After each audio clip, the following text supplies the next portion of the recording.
Yo esperé vuelvo con la misma manía del tipo que no tiene educación. Si mi padre y mi madre me hubieran echado un boche en este momento de nuevo por no dar las buenas tardes. Pues yo empiezo a hablar como una gallareta, o sea, yo creo como que ustedes nada más que están esperando que no es así. Muy buenas tardes a todos, espero que hayan pasado un buen fin de semana y que no les haya pasado como a Efraín Huerta, en aquel poemínimo que decía, hoy es lunes, creo que llegué tarde al fin de semana. Ojalá que no le haya pasado eso y que aún después de todas estas fiestas navideñas hayan dejado algo sin deudas, o alguien que le hubiera apretado unos cuartos por este pasado fin de semana luego de Navidad, que es uno de los mejores fines de semana, porque el que celebra el fin de semana este que pasó es porque tiene dinero. Dios es grande. ¿Tú sabías eso? Sí. O sea, el fin de semana que pasó, el que lo celebró es porque tiene cuarto, porque el que no tiene dinero, mira, llora. Porque tiene que empeñar. ¿Y cómo yo le pago al tío colmado ahora, Dios mío? ¿Cómo yo voy a pagar este televisor que yo cogí fiado por estar loco viejo? Bueno, bienvenidos a este Café de Media. Hoy un Café de Media ampliado, porque vamos a estar tanto hoy como mañana en compañía de Miguel de Mena para todos los amemaos. Amemao es un club que es asociación de amigos de Miguel de Mena, amemaos. A todos los amemes que pongan ahí atención a esto que va a pasar tanto hoy como mañana y que hasta mañana terminará a las 12 de la noche. A las 12 de la noche en el Hispánico, en el Centro de Cultura Español. Hispánico y de español, ¿no?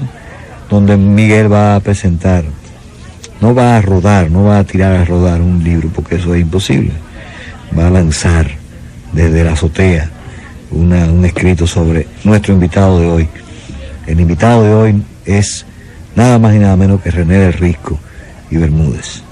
Y Bermúdez, ¿verdad? Sí. Ese eran el apellido es Y Bermúdez. Y Bermúdez. Tú sabes, él fue... ¿Tú conociste a René? No, lógicamente no, porque imagínate, en esa época... Muchachito. No, imagínate un baby.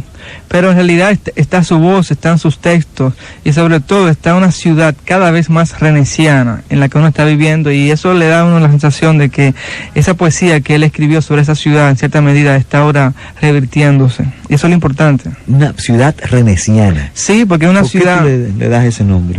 Bueno, porque es una ciudad donde se van sintiendo ahora, después de 30 años, el segundo o el tercer gran jalón de este siglo, porque después de la muerte de Trujillo en los 60 se produce toda una remodelación de la ciudad, se quitan todos los símbolos, la ciudad se llena de letreros, de un momento a otro hay una sensación de que se nos van ocupando todos los espacios. René trata ese punto, pero después de los 70, los 80, como que no pasó la gran cosa en el aspecto de la explosión, pero ahora en los 90 finalmente estamos explotando otra vez con torres, con una vida cada vez más miamizada, porque ya aquí no tenemos nada que envidiarle a la Florida, salvo que no hay Mickey Mouse oficiales, pero hay cantidad de candidatos que nos están asaltando. Muchos candidatos. Oh, sí.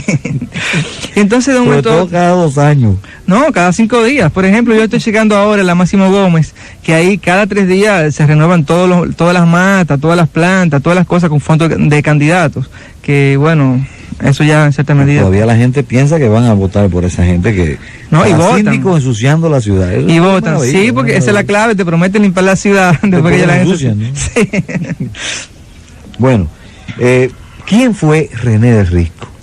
Bueno, ¿cómo te diría? Yo preferiría que sus amigos, que sospecho dentro de unos momentos nos estarán llamando, sus familiares, para conversar un poco sobre René, hablarán un poco sobre su persona. Yo solamente te podría decir que es la persona, es el autor que en la literatura dominicana en este siglo se plantea una cercanía, una construcción de un yo realmente fuerte, un concepto del sujeto donde no hay el temor a decir las cosas, a sentir las cosas, y donde esa dimensión humana se va planteando.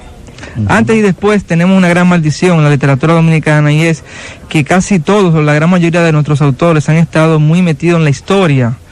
Entonces la historia a veces como que parece no ser parte de un sujeto, parte de una persona, sino parte de algo mágico que tiene que ver con una figura carismática donde la persona así simple no interviene. Entonces René es la persona que en la literatura dominicana ya plantea ese concepto de que la tristeza no es algo a lo que se debe huir, sino que es parte de la naturaleza humana. ¿Por qué René es uno de los poetas que más se identifica con la juventud? ¿O estoy yo equivocado? No, lo que pasa es que René supo ser joven y no se implicó en una especie de transformación radical de la historia, sino que, nada, trató de vivir un poco lo que es su vida y sincerizarse con la ciudad, con su tiempo. Bueno, yo tengo al hijo de René, ¿no? Tenemos al hijo de René en línea, que era uno de los invitados. Aló, buenas. ¿Aló? Sí, buenas, ¿con quién hablo? René del Risco. René, hermano, ¿cómo estamos? Saludos. ¿Cómo va todo? Muy bien, muy bien. Que estuvimos esperando aquí, René, ¿qué pasó? No, yo estoy llamando para ver si quieren, si Miguelito, porque Miguelito me lo dejó saber, pero no sabía si pasaba ahora. No, pero cae ahora por aquí, Sí, tú sí, sabes. arranca para acá, hermano. Arranca. Pues yo voy a pasar por allá. Ok. Ok. Bye. Así se habrá más interesante la conversación, ¿no? Sí, y con quien yo más he tenido la posibilidad de decir, bueno, para volver a la idea, entonces René, lo que pasa es que se plantea ese concepto de los jóvenes, y los jóvenes no es más que esa capacidad de expresarse, ¿no? Antes y después ha habido ese problema, la gente siempre está hablando de la historia, de Trujillo, etcétera, y René toca esos puntos, pero en cierta medida él se identifica con una ciudad, camina por una ciudad en un tiempo en el que la gente no caminaba porque había un terror, primero el terror de los Trujillos, después el terror de la desorganización que hubo hasta el 66, y después el terror que dominó hasta precisamente ese año del 72. Entonces René, Que es cuando muere, ¿no? que es cuando muere, es una coincidencia, ¿no? Que a René precisamente le toca vivir los momentos más álgidos de la historia dominicana, y a pesar de toda esa, digamos, ese terror cotidiano, él tiene la capacidad de salir a la ciudad, ir a los cines, sincerizarse con el medio, y por eso es que escribe ese poemario tan fundamental que es El viento frío. ¿No? Se ha salido de la guerra, pero él tiene la posibilidad de no pensar mucho, de no traumatizarse con ese fenómeno, sino de disfrutar esos pequeños espacios que todavía le quedan al sujeto. Y por eso es, digamos, para mí lo interesante de René, que va atravesando etapas, y que en esas etapas va tomando lo más profundo, lo más íntimo, y además de eso, lo que más le dice a todas las personas, no solamente a él. Ok. Vamos a... René tuvo muchas etapas, ¿no? Sí. No solamente fue un poeta, un extraordinario poeta, sino que también caminó con éxito, con mucho éxito en la publicidad. Pero yo pienso que mejor podríamos quizás después del cuarto de hora, quizás podríamos tratar el hecho de que René comenzó escribiendo poesía porque él viene de una tradición de poetas. ¿Ah, sí? El abuelo, el bisabuelo, eran, digamos, los Bermúdez en San Pedro de Macorís fue una familia que desde el siglo pasado, el último cuarto del siglo pasado, se destacó en el campo de las letras. Y sobre todo el abuelo, Federico Bermúdez, que en el año 1916 publica un libro, Los Humildes, que es un libro muy interesante porque está muy influenciado por los simbolistas franceses, por Verlaine, por Baudelaire, y se plantea por primera vez en la literatura dominicana la integración de ese paisaje urbano. Por ejemplo, ese famoso poema Para ustedes, Los Humildes, los del montón salidos. Entonces trata eso. Hasta entonces lo que predominaba en la poesía dominicana era, bueno, la décima, ese tipo de elemento histórico como la poesía de José Joaquín Pérez, etcétera. Pero sin embargo, Federico Bermúdez logra crear una poesía donde tú vas sintiendo el color. Además, Federico Bermúdez fue una persona que se interesó mucho por todo el problema del nacionalismo, por todo el problema en los tiempos de la ocupación norteamericana. O sea que esa raíz se metió directamente. Digamos que hay una ambientación. Sí, hay una ambientación ya, digamos que hay una gran influencia. La mamá también de René, Doña América, es una persona que siempre ha estado muy vinculada a todo lo que es el saber, inclusive ha trabajado la historia de Macorís, o tiene en fin, que ha habido una ambientación familiar. Y René tiene la suerte de no ser solamente el hijo o el nieto de poetas, sino que ha salido con esa sensibilidad, que en los años 50 fue lógicamente muy influenciada por las lecturas de la época, por Machado, por ejemplo, inclusive por Rubén Darío. Pero después de eso, en los años 60, cuando viene al país toda esa oleada del boom, entonces René puede captar todo eso, ya salta de los sonetos clásicos aquello, salta ya a un tipo de literatura mucho más consciente de ese elemento dialógico, de ese elemento urbano. Lee, por ejemplo, mucho a Cortázar, a Onetti, a Borges, y de un momento a otro puede empaparse de ese tipo de ruptura a nivel del idioma y del paisaje. Y por eso, después de haber escrito ese libro de poemas, ese gran libro de poemas que fue El viento frío, y después de tener trabajado otro libro que él anunció ya en el año 65, él entonces se dedica a la narrativa con gran éxito entre el grupo El Puño. ¿Cuál dirías tú que son sus grandes... ¿De dónde se nutre René mayormente? Bueno, él se nutre precisamente de esas crisis epocales que se daban, que al mismo tiempo eran las crisis de sus relaciones más personales, porque hay que tomar en cuenta que él, desde joven, estuvo participando en San Pedro de Macorís dentro del movimiento 14 de junio, y entonces sufrió la prisión, sufrió torturas, fue parte de esa generación que tuvo que exiliarse desde temprano en Puerto Rico, y entonces de un momento a otro como que toda esa pérdida generacional, que era la pérdida de sus amigos, a él lo fue influyendo bastante, ¿no?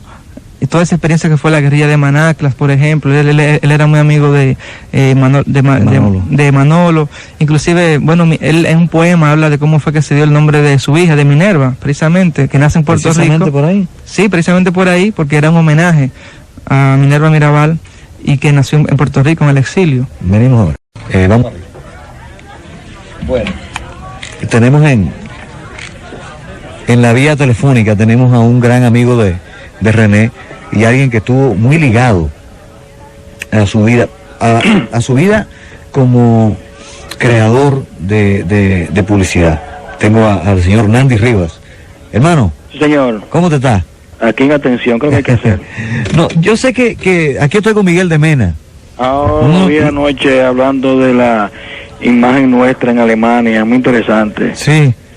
Además de que habla bien, tiene cara de inteligente. Sí, y lente también. Y lente. Hemos decidido, porque Miguel va a poner a circular mañana un libro acerca de René del Risco. Hemos decidido hacer este lunes y martes una retrospectiva de René. Sí, qué bueno. Y sé que a ti te unió a René no solamente la amistad, sino también la profesión. ¿Cómo no? La profesión fue una consecuencia de la amistad, por supuesto, ¿no? Claro. La amistad vino primero. ¿Y qué te digo yo de René? René es de esas huellas de dolor que uno llevará toda la vida, ¿no? Dentro, porque vivió con él una etapa muy importante de su vida, cuando él vino de San Pedro hacia acá, y esos poemas de la ciudad, la capital lo embriagó, lo influenció mucho. Él habla mucho de los neones y el parque y el malecón. Era un enamorado de Santo Domingo, René. Y yo recuerdo que cuando hizo el viento frío, sí, estamos trabajando juntos y cruzamos a una cafetería que en el Conde estaba frente a nuestra oficina, se llamaba El Sublime en ese momento, creo. Y en un café, una taza de café, con un cigarrillo que era el símbolo de René. Sí. Tomamos una foto ahí, un poco amateur, por supuesto, ¿no? Sin mucha calidad, pero con una intensidad emotiva tremenda. Y esa fue la portada del Viento Frío. Pero esa es la famosa foto de René. Esa fue en una cafetería. En la cafetería Sublime, ahí frente ahí, en el Conde, frente a la cafetera vieja casi. ¿Quién tiró la foto? No sé quién. Andrisson, ¿no sería? ¿La tiró? Sí. No recuerdo realmente. Yo creo que fue hasta una cámara media amateur de esa, ¿eh? Sí. No fue con mucho tecnicismo. Sí. Y ¿qué te digo yo? Que estuve con él hasta el momento de su muerte, por supuesto. Yo tuve me queda todavía el dolor de haberlo vestido a él en la funeraria. Y ahora que ahorita que estamos llamando con René Ernesto. Sí, que viene para acá, estamos esperando que venga.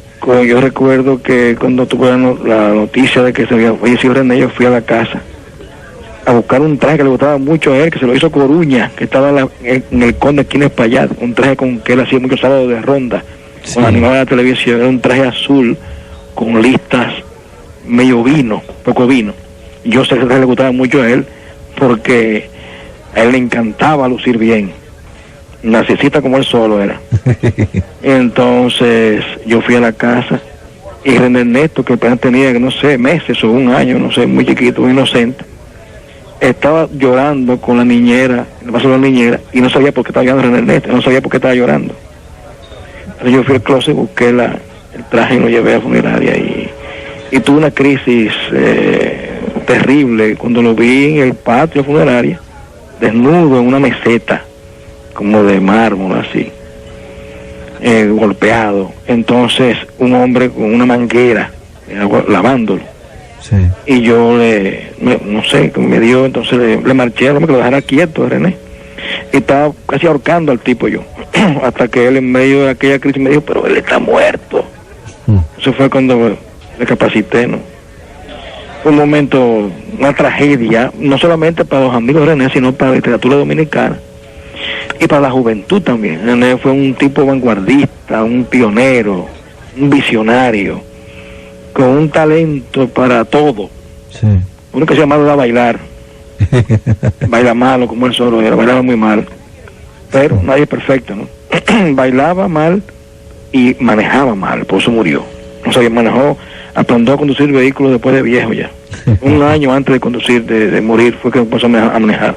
En el libro yo trato en un capítulo la pasión, es decir, el concepto de los autos en los años 60, porque René es un concepto reiterativo entre todos los autos que salen a pasear, no el auto que hace que uno vaya de un sitio a otro, sino el auto como una casa, como un concepto de habitación. Sí, y las marcas también. Sí. El Volkswagen, él siempre ponía el Volkswagen en algún sitio. El Volkswagen, en la poesía, en su poema hay mucho Volkswagen. Hasta el Mustang, inclusive hay un cuento de él donde él habla de una fiesta en Miami después que se graduaron. Entonces el auto da esa sensación, ¿no?, de uno estar dentro. Y de todo algo que yo trato en el libro es el hecho de que en René es la primera vez que se lee de literatura dominicana un concepto cinematográfico del cuento. Es correctísimo. Decir, un cuento donde hay un plano pero muy visual, es decir, el sujeto se pone en un balcón y ve la ciudad. Entonces de un momento a otro como que hay esos cambios.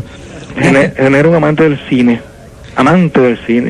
Sí. Y exactamente así es, su poesía, su obra tiene mucho de visual, muy descriptiva. Como él describe los leones, las calles mojadas, cómo se reflejan las luces de los automóviles, los letreros de neón. Eso él es muy, las peñas en las cosas de cine eran famosas, los cineforum en aquella época se hacían aquí, ¿no?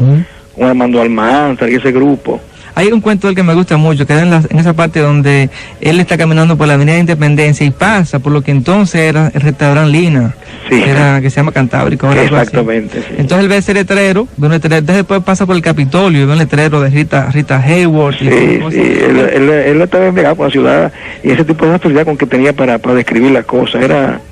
Pero ¿cuáles eran las películas que más ustedes veían? ¿Cuáles eran las cosas que más comentaban? A él le gustaba mucho, no recuerdo, le gustaba mucho Antonioni, aquella película Blow Up. Sí, con un texto de Cortázar. Correcto, porque él era también un amante de Cortázar. Sí.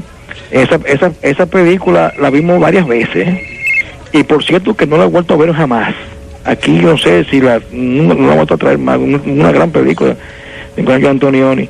Y por supuesto, en la época de Un hombre y una mujer, sí, le gustaba mucho, y Truffaut le gustaba mucho a René. El cine francés. El cine europeo le gustaba mucho a René. Ahora, yo he editado una edición familiar de 10 ejemplares. Ahora voy a ver si la hago 15. La novela que René dejó inédita. Bueno, muy inconclusa. La novela no es lo último. Se llama El cumpleaños de Porfirio Chávez. Y en esa novela inconclusa hay un capítulo muy interesante dedicado a la película Veracruz con Burt Lancaster. Sí. Entonces él hace una especie de lectura, ¿no? Como si él en parte se imaginara, después que sus actores acababan de dramatizar todas las cosas, se sentaban ridículamente a tomarse un café o a tomarse un cigarrillo.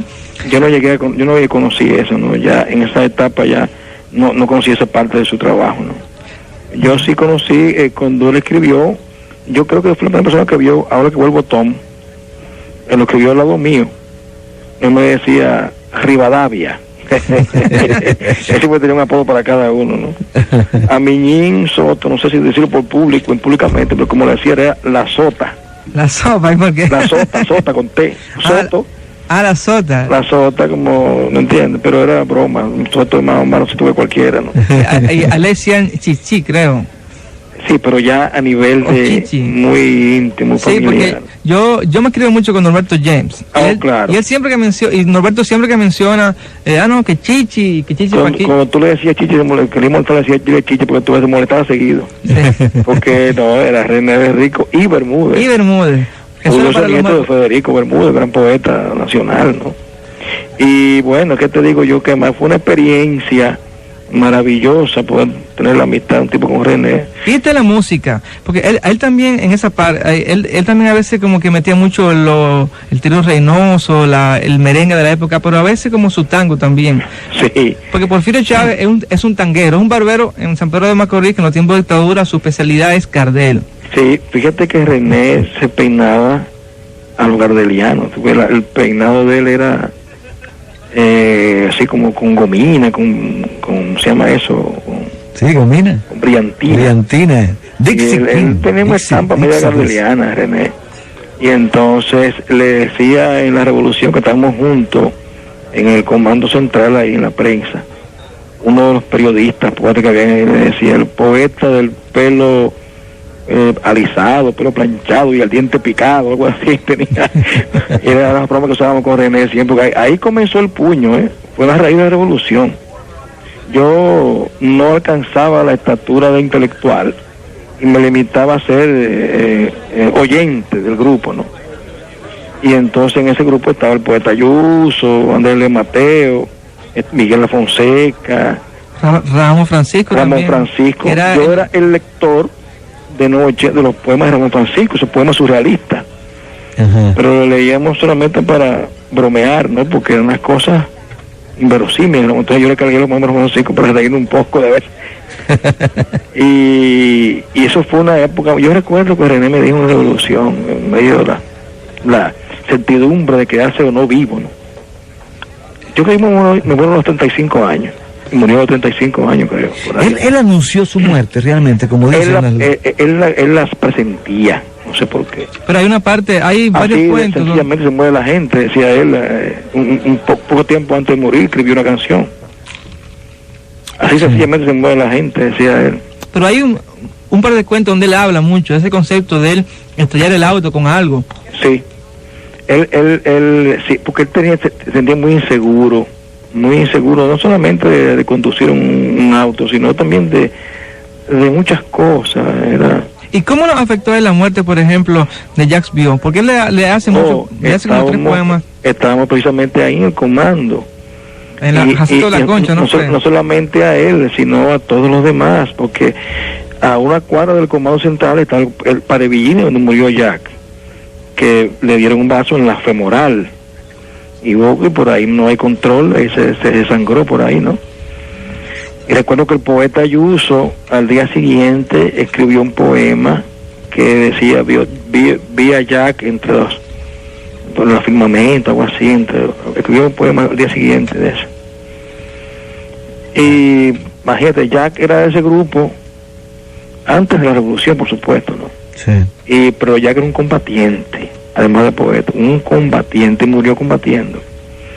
Nosotros no éramos tan tiratiros, tenemos haciendo otro tipo de trabajo, ¿no? Teníamos Armando Almanzar y yo, por ejemplo, estábamos encargados del cine de la revolución. Uh-huh. Y ahí dábamos películas de importantes, ¿no? Como El Americano Feo, El Salario del Miedo, aquella famosa película francesa, películas con cierto contenido importante. Y seleccionábamos las películas y había una disciplina tremenda ahí en esos cines, no podía entrar nadie armado, dejaban las armas afuera. Fue una de las etapas más hermosas que se ha vivido, por lo menos que yo viví, que se me salieron unas lágrimas. Estábamos en la casa de Miñín, que vivía en la Hotel Delgado, esquina Independencia, Alto del Dragón, en el 3er piso. Sí. Estaba el grupo, ahí estaba un grupo grande, estaba creo que Antonio Emilio Ornes también estaba esa noche ahí, hablando, la peña tenían ahí. Y fue la primera vez que llegó la luz a Ciudad Nueva. Y a mí se salieron 2 lágrimas. La primera vez que llegó la luz. Después de la revolución. Sí. Entonces yo lloré y dije, se acabó ya el encanto de la revolución, llegó la luz. Y Fernando Casado os recuerdo porque estaba ahí y escribí un artículo el otro día de esa revolución y recordó ese momento. O sea que fue una época que jamás uno puede estar arrepentido de haber vivido, al contrario, uno se siente protagonista de un momento importante en la vida de este país. Y René fue, yo recuerdo que estamos trabajando yo en una agencia publicitaria, me dice la jefa de la agencia que necesitaba un copywriter. Y yo le dije, hablando ya de su profesión, ¿no? Y yo le dije, yo tengo uno que se llama René de Risco. Y me dijo, pero eso es un poeta que anda. Y digo, sí, un peligro. Es un poeta. Cuidado. Los poetas más son poetas, no tienen derecho a otra cosa. Digo, no, es un poeta, pero tuve que poner el pero, cumpliendo todos los poetas, pero tiene condiciones para hacer este trabajo. Yo lo conozco muy bien, es como hermano mío. Y el primer trabajo, tú sabes que en la publicidad se mide por segundo las cosas, ¿no? Sí. Todo es síntesis. Y creo que me parece que era algún trabajo para el Chase Manhattan, que era nuestro cliente. Ajá. Yo le dije, vamos a hacer un trabajo para una cuña para radio de Chase. Y René escribió un cuento casi, como de 2 cuartillas. 3 minutos y medio. Es una cuña de 30 segundos. Pero de ahí en adelante le cogió, como dicen los americanos, el timing al asunto. El niño que mencionabas ahorita de 1 año apenas está con nosotros aquí. René Ernesto. Aquí está. Sí, y yo fui testigo de que antes que nacieron esos amores tórridos y apasionados, René con Vicky, su mamá. Eso era una cosa tremenda. Testigo, sí, hombre. No, oyéndote hablar. Y se de ahí en nota- adelante René cogió el control de la publicidad en este país, ¿sabes? Oyendo, todavía, digo- todavía hay en el aire frases hechas por René Oh, ¿y cómo cuáles? para un café que dice sabor que empieza en el aroma. Sí. Eso es de René de Rico. Y había otro, creo que en esa época era el café Paliza que estábamos trabajando. Y el café lo describíamos como una bebida que aglutina amistades, acerca gente, cualquiera que quiere conciliar con alguien. Vamos a tomar un cafecito. Sí. Que decía René, en casa la amistad se brinda en taza. Nunca dejó la poesía, ¿no? No, nunca. Nunca. Bueno, gracias, Nandy. Bueno, muchísimas gracias por tu por tiempo. darme la oportunidad de hablar de ese hermano no desaparecido, ido, pero no desaparecido. No, se nota en lo cortado de tu hablar que te han traído muchos recuerdos. ¿Cómo no? Seguro, siempre, no solamente en este momento que estoy hablando de él, sino a cada rato, cada vez que veo la ciudad, tengo que acordarme de René, Sí. que eso ya es un sello para siempre, ¿no? Y es posiblemente el amigo más llorado que yo he tenido. Bueno, gracias, Nandy. Ok. Ok, volvemos ahora. En Viva la Hora. Il est 1h30 sur Viva FM. Por el trato amable,